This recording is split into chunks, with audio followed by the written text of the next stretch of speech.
आज हम बात करेंगे कि चित्र पर कविता कैसे लिखी जाती है। विभिन्न पत्र पत्रिकाओं से लेकर फेसबुक या व्हाट्सएप के ग्रुप्स में जिनमें साहित्य पर चर्चा होती है, वहाँ ऐसी परिस्थितियाँ आती रहती है जब आपको कोई चित्र दिया जाएगा और कहा जाता है कि आपको उस पर कविता लिखनी है। तो इस वीडियो में मैं आपको वो 5 पॉइंट्स बताऊंगा जिनकी सहायता से आप चित्र पर बढ़िया से बढ़िया कविता लिख पाएंगे। आइए देखते हैं। सबसे पहला बिंदु है मुख्य भाव। उदाहरण के रूप में हम मान लेते हैं कि आपको कोई चित्र दिया गया है जिसमें एक बच्चा अपने खरगोश के साथ किसी पार्क में या जंगल में बैठा हुआ है। तो उस तस्वीर का मुख्य भाव आपको सबसे पहले पकड़ना पड़ेगा। जैसे जिस तस्वीर का मैंने जिक्र किया उसमें एक बच्चा खरगोश के साथ बैठा हुआ है, तो सबसे मुख्य भाव उसका वही है, उसका जो कि वो बच्चा अपने दोस्त के साथ खेल रहा है या फिर जीव के प्रति प्यार है उसके मन में। तो ये इस तरह के जो उसका चित्र का जो मेन फोकस है वो बच्चा और खरगोश है। इसको आप अपने समझ के अनुसार, अपने विवेक के अनुसार आपको समझना है कि उस मुख्य भाव को आप कितने तरह से देख पाएंगे और उनमें से किस पक्ष को आप अपनी कविता में चित्रित करेंगे। ठीक है, तो हमको सबसे पहले उस चित्र का मुख्य भाव देखना और उसको समझना जरूरी है, क्योंकि चित्र का जो फोकस होता है ना वो वही होता है। उसी फोकस पर उस जो मेन पॉइंट जो है हमको वहीं पर रखना होता है। तो ये हो गया हमारा पहला बिंदु। अब अगले स्टेप में हमको चित्र के बैकग्राउंड पर ध्यान रखना पड़ेगा। आखिर उसका बैकग्राउंड क्या है।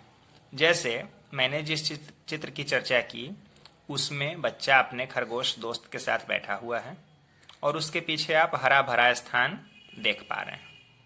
वो हरा भरा स्थान कोई जंगल भी हो सकता है या फिर उसके घर का बगीचा हो सकता है या फिर वो स्कूल की तरफ से अगर पिकनिक मनाने कहीं गया है तो वो जगह वो हो सकती है, कहीं की भी जगह हो सकती है। तो अब आपको इमेजिन करना है कि वो बैकग्राउंड को हम किस रूप में चित्रित करेंगे और अगर उस बैकग्राउंड का उल्लेख हमारी कविता में आएगा तो किस रूप में आएगा भी कि नहीं आएगा। क्योंकि ऐसा हो सकता है कि हम सिर्फ मुख्य भाव पर ही केंद्रित रह जाएं, बैकग्राउंड की कोई चर्चा हम ना करें। बिल्कुल ऐसा भी हो सकता है। अगर आप बैकग्राउंड में जाना चाहते हैं, उस बैकग्राउंड को अपनी कविता से जोड़ना चाहते हैं, तो आपको पहले निर्णय लेना होगा कि उस बैकग्राउंड को आप किस रूप में जोड़ रहे हैं। अगर आपने पर्यावरण, चूंकि हरा भरा बैकग्राउंड है इसमें, तो अगर आप उसमें पर्यावरण वाला कोई पुट डाल रहे हैं कविता में अपनी, तो आपको उसी हिसाब से अपनी कविता को डिजाइन करना है। हाँ, एक बात बैकग्राउंड में ये ध्यान में रखिएगा कि बिल्कुल किसी वैसी चीज का जिक्र ना हो जाए जो कि उस चित्र में धुंधली हो, मतलब जो कि अप्रासंगिक सी वहां लग रही है। जैसे मान लिया कि अगर उसी बैकग्राउंड में, एक उदाहरण बता रहा हूं कि उसी बैकग्राउंड में कोई चिड़िया है जो बिल्कुल धुंधली दिख रही है, आपने देख लिया कि वो चिड़िया है लेकिन वो बहुत धुंधली है, उसका जिक्र आप यहाँ करेंगे तो वो थोड़ा अटपटा लगेगा। इसलिए क्योंकि लोग उस चिड़िया को ही ढूंढते रह जाएंगे, चिड़िया भाई है कहाँ, किसी को दिखेगा ही नहीं। तो ये चीजें ध्यान में रखनी होती। आइए देखते हैं अगला जो स्टेप है हमारा वो क्या होगा। अब आते हैं अपने तीसरे बिंदु पर, जो है विधा। कई बार ऐसा होता है कि जब हमको कोई चित्र दिया जाता है तो विधा निर्धारित की हुई होती है। पहले से चित्र देने वाला बता देता है कि हमको किस विधा में लिखना है, लेकिन कई बार नहीं भी बताया जाता है। तो वैसे में आपको अपनी विधा का चयन स्वयं करने की स्वतंत्रता मिलती है। तो आपको ये ध्यान में रखना पड़ेगा कि आप कितना लंबा या किस तरह का लिखना चाहते हैं। अगर आपको छोटा मोटा लिख रहे हैं, छोटी कविता अगर आप लिखना चाहते हैं तो उसके लिए हाइकू है। हमारा कोई छंद है, जैसे छोटे छंदों में दोहा हो गया, रोला हो गया, या फिर मुक्तक लिख सकते हैं। अगर आपके मन में कुछ लंबा चल रहा हो उस चित्र पर तो गीत नवगीत है, गजल है।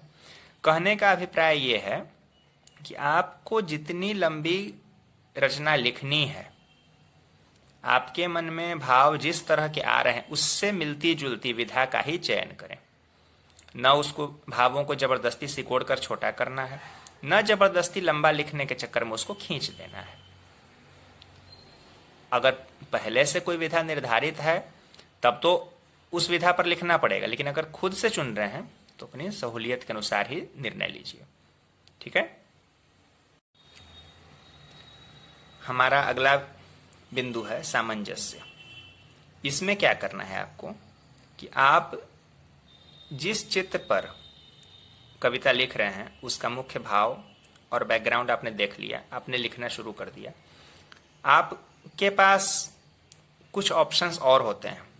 जैसे कहने का मतलब ये है कि अगर उस चित्र से मिलता जुलता कुछ आपके साथ तत्काल हुआ हो, या फिर आपके समाज में तत्काल उस चित्र से मिलता जुलता कुछ हुआ है, कोई घटना ऐसी हुई है जो उस चित्र से मेल खा रही है, आप अगर उसका पुट इसमें डाल देंगे तो कविता बहुत सुंदर बन जाएगी। ये आपको अपने अनुभव के आधार पर तय करना है कि उस चित्र से मिलती जुलती अगर कोई घटना हुई है और आपने उसको कविता में सुटेबल ढंग से उस घटना के तार जोड़ दिए तो एक सामयिकता का बहुत सुंदर उदाहरण प्रस्तुत हो जाएगा। इसके अलावा अगर कोई ऐसी घटना जो कि ऐतिहासिक है, कोई ऐतिहासिक घटना अगर हुई है और उससे वो चित्र मेल खा रहा है, अगर आपने उसका उल्लेख कर दिया, ये भी बहुत बढ़िया है। हाँ, ये मत करिएगा कि एक ही कविता में बहुत ज्यादा एफर्ट लगाने के लिए यहां मैं नहीं कह रहा हूं, क्योंकि तब आप उलझ कर रह जाएंगे, क्या लिखें क्या नहीं लिखें, क्या लिखें क्या नहीं लिखें। मैं इतनी बातें इसलिए बता रहा हूं कि आपको कविता के अनुसार, परिस्थिति के अनुसार जो भी करना हो, इनमें से आप कोई एक काम कर सकते हैं। आप किसी ऐतिहासिक घटना का भी उसमें पुट डाल सकते हैं अगर वो चित्र से मेल खा रहा है तो। जरूरी नहीं कि इसी चित्र से, क्योंकि चित्र तो कुछ भी दिया जा सकता है। तो इसलिए मैं बता रहा हूं कि आपके दिमाग में ये बातें रहें जब आप कविता लिख रहे हो चित्र को देखकर। ठीक है।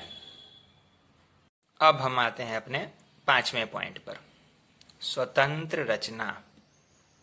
कहने का अभिप्राय ये है कि जिस चित्र पर आपने कविता लिखा और जिस चित्र पर लिखने के लिए मैंने आपको इतनी बातें, पहले के जो 4 पॉइंट्स आपको बताए, अब इस 5वें बिंदु में आपको एक सबसे महत्वपूर्ण बात का ध्यान रखना होगा। वो ये कि आपने जो कविता चित्र को देख कर लिखी वो अपने आप में स्वतंत्र होनी चाहिए, उसको चित्र पर ही निर्भर नहीं होना चाहिए। जी हाँ, ऐसा ना हो कि आप जब किसी को वो कविता दिखाएं साथ में आपको वो चित्र भी दिखाना पड़े, ऐसा तो संभव नहीं होगा। ठीक है, आप अपने ब्लॉग पर पोस्ट करेंगे तो चित्र के साथ पोस्ट कर देंगे, जिस पत्र पत्रिका ने आपको चित्र पर वैसी कविता लिखवाई है वो चित्र के साथ ही पोस्ट करेगा, सब बात सही है। लेकिन एक परिस्थिति यह भी तो आ सकती है कि कविता वैसी जगह पर प्रस्तुत की गई जहां वो चित्र नहीं था, आपने मंचों से पाठ किया या फिर किसी और जगह पर प्रकाशन के लिए भेजा, उस पत्रिका में जिसने वो चित्र आपको नहीं दिया है, उस पत्रिका में अगर आपने प्रकाशित करने के लिए वो रचना भेज दी, जरूरी नहीं कि वो चित्र आप भेजें ही या आपका दिया गया भेजा गया चित्र ही वो पत्रिका लगाए, ये तो कोई जरूरी नहीं है। तो ये चीज जो है ना सबसे इंपॉर्टेंट हो जाती है कि चित्र पर लिखना है, चित्र का मुख्य भाव, बैकग्राउंड सब कुछ ध्यान में रखना है, लेकिन रचना को स्वतंत्र भी रखना है।